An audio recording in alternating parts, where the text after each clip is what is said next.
உன்னை ஆசீர்வதிப்பேன் என்று வாக்கு பண்ணின இயேசு கிறிஸ்துவின் நாமத்தில் உங்கள் அனைவருக்கும் என்னுடைய அன்பின் நல்வாழ்த்துக்களை தெரிவித்துக் கொள்கின்றேன். அன்பானவர்களே, இந்த நாளின் செய்திக்கு ஆதாரமாக நாம் எடுத்துக்கொண்ட வேத பகுதி சங்கீத புஸ்தகம் 112வது அதிகாரத்தின் 2வது வசனம்.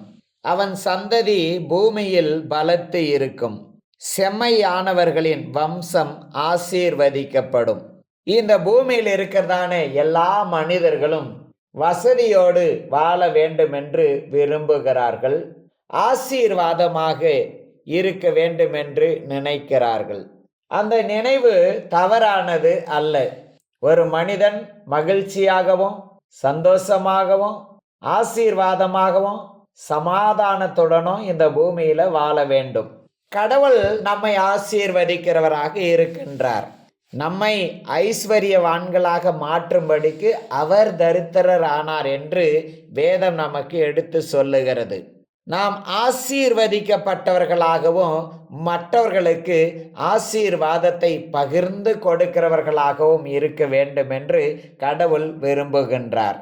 அந்த அளவுக்கு கடவுள் நம்மை ஆசீர்வதித்து ஒரு உயர்ந்த ஸ்தானத்தில் வைக்கிறவர் தான் நம்முடைய தேவன். நாம் மட்டும் ஆசீர்வதிக்கப்படுவது மட்டுமல்ல, நம்முடைய பிள்ளைகளும் கூட ஆசீர்வதிக்கப்பட வேண்டும்.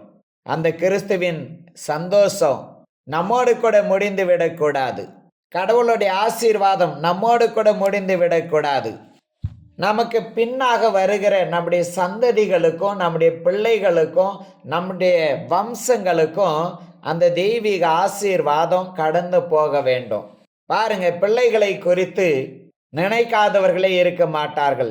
என் பிள்ளை என்னை காட்டிலும் நன்றாக படிக்க வேண்டும், என் பிள்ளை என்னை காட்டிலும் அறிவாளியாக இருக்க வேண்டும், என்னுடைய பிள்ளை என்னுடைய சரீரம் என்னை காட்டிலும் ஆரோக்கியமாக இருக்க வேண்டும், என் பிள்ளை என்னை காட்டிலும் அதிகமாக சம்பாதிக்க வேண்டும், என் பிள்ளை என்னை காட்டிலும் நல்ல வீட்டில் குடியிருக்க வேண்டும், என் பிள்ளைக்கு என்னை காட்டிலும் நல்ல வேலை கிடைக்க வேண்டும், என் பிள்ளை என்னை காட்டிலும் வசதியாக இருக்க வேண்டும். இப்படி நினைக்காதவர்களே இந்த உலகத்தில் இருக்கவே மாட்டார்கள். ஒருவேளை அப்படிப்பட்ட நினைவு எண்ணம் எனக்கு இல்லை என்று சொன்னால் அவர்கள் பொய்யர்கள். என்னுடைய பிள்ளை என்னை காட்டிலும் ஒரு படி உயர்வான இடத்துல இருக்க வேண்டும் என்றுதான் எல்லாருமே நினைப்பார்கள். பாருங்க, நம்முடைய பிள்ளைகள் நம்முடைய வம்சம் ஆசீர்வதிக்கப்படுவதற்கு நாம் என்ன செய்ய வேண்டும், எப்படிப்பட்ட காரியங்கள் நமக்குள்ளாக காணப்பட வேண்டும் என்று சில காரியங்களை இந்த நாளில் நாம் பார்க்க போகின்றோம். முதலாவது காரியம், இதே சங்கீத புஸ்தகம் 112வது அதிகாரத்தின் 2வது வசனத்தை மீண்டும் ஒரு முறை வாசித்து பிறகு 3வது வசனத்தையும் நான் வாசிக்கிறேன். அவன் சந்ததி பூமியில் பலத்து இருக்கும், செம்மையானவர்களின் வம்சம் ஆசீர்வதிக்கப்படும். ஆஸ்தியும் ஐஸ்வர்யமும் அவன் வீட்டில் இருக்கும், அவனுடைய நீதி என்றைக்கும் நிற்கும். பாருங்க, செம்மையானவர்களின் வம்சம், செம்மையானவர்களின் சந்ததி, செம்மையானவர்களின் பிள்ளைகள் ஆசீர்வதிக்கப்படுவார்களாம். செம்மையானவர்கள் என்று சொன்னால் என்ன அர்த்தம்? நேர்மையானவர்கள் என்று அர்த்தம். அந்த நேர்மையாக இருக்கிறவர்களுடைய சந்ததியை கடவுள் ஆசீர்வதிப்பாராம். நேர்மையான சிந்தனை, நேர்மையான எண்ணங்கள், நேர்மையான வழிகள், நேர்மையான வேலைகள், நேர்மையான உழைப்பு, இது எல்லாமே நமக்கு தேவை. எல்லாவற்றிலேயும் நம்முடைய நேர்மையை நாம் வெளிப்படுத்த வேண்டும். இந்த உலகத்தில் இன்றைக்கு இல்லாமல் போய்விட்டது எது என்று பார்த்தோமேயானால் நேர்மை. நேர்மையான அதிகாரியை பார்ப்பது கடினமான ஒரு காரியம். நேர்மையான அரசியல்வாதியை பார்ப்பது இன்னும் கடினமான ஒரு காரியம். பாருங்க, நேர்மையானவர்களை பார்க்கவே முடியாது.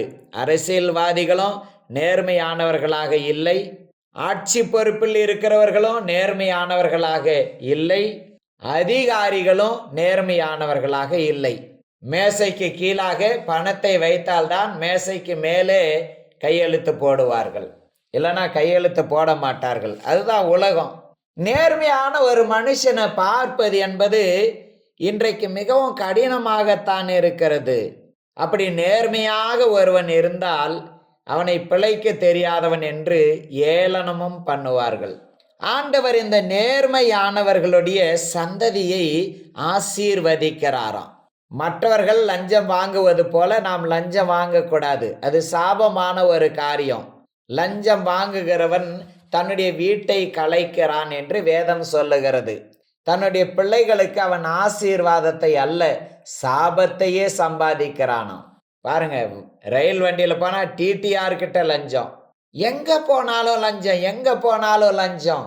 ஏதாவது ஒரு அப்ளிகேஷன் வாங்க போனாலும் அங்கே லஞ்சம். லஞ்சம் இல்லாத ஒரு இடத்தை பார்க்கவே முடியவில்லை. ஆனா நம்முடைய பிள்ளைகள் ஆசீர்வாதமாக இருக்க வேண்டுமேயானால் நாம் நேர்மையானவர்களாக இருக்க வேண்டும். லஞ்சம் வாங்கக்கூடாது. மற்றவர்கள் வாங்கி கொண்டு போகிறார்கள், அதை குறித்து நமக்கு கவலை இல்லை. வாழ தெரியாதவன், பிழைக்க தெரியாதவன் என்று சொன்னாலும் பரவாயில்லை. ஆனால் நேர்மையாக இருக்கணும். நேர்மையான வழியில கொஞ்சம் பணம் சேர்த்தாலும் போதும், நேர்மையான வழியில கஞ்சி கூளை குடித்தாலும் போதும், நேர்மையான வழியில நடக்கும்போது நம்முடைய உள்ளத்துல பெரிய சந்தோஷம் இருக்கும், சமாதானம் இருக்கும். இரவு வேளையில நன்றாக தூங்க முடியும். கோணலான வழியில, மாறுபாடான வழியில நடக்கிற மனிதன், பொருள் ஈட்டுகிற மனிதன் அநேக வேதனைகளுக்கு, அநேக காயங்களுக்கு உட்படுவான். கவனமாக இருக்க வேண்டும். நேர்மை நம்முடைய அடையாளம். நேர்மையாக இருந்து நேர் வழியில நாம் கொஞ்சம் பணத்தை சம்பாதித்து வைத்தாலும் பரவாயில்லை. நம்முடைய பிள்ளைகள் ஆசீர்வாதமாக இருக்க வேண்டுமேயானால் நாம் கோணலான மாறுபாடான வழிகளை எல்லாம் வெறுத்து நேர்மையான வழியில நடக்கிறதற்கு நாம் கற்றுக்கொள்ள வேண்டும். இரண்டாவதாக, அந்த நேர்மையான மனிதனுடைய வீட்டில் என்ன இருக்கு என்று சொல்லி 3வது வசனத்துல பார்க்கிறோம். ஆஸ்தியும் ஐஸ்வர்யமும் அவன் வீட்டில் இருக்குமாம், அவனுடைய நீதி என்றைக்கும் நிலைக்குமாம். பாருங்க, இந்த நேர்மையான மனிதனுடைய வீட்டில் தான் ஆஸ்தியும் ஐஸ்வர்யமும் இருக்குமா. இந்த கோணலான வழிகளில் நடக்கிற மனிதனுடைய வீட்டில் ஆஸ்தியும் இருக்காது, ஐஸ்வர்யமும் இருக்காது. அழிந்து போகும். எந்த அளவுக்கு வேகமாக கொள்ளையடித்து மற்றவர்களை ஏமாற்றி சம்பாதித்தானோ அவ்வளவு சீக்கிரமாகவே அது அழிந்து போய்விடும். ஆகவே தேவனை அறிந்த பிள்ளைகள் நேர்மையானவர்களாக இருக்க வேண்டும். அப்போதுதான் நம்முடைய சந்ததியை கடவுள் ஆசீர்வதிப்பார்.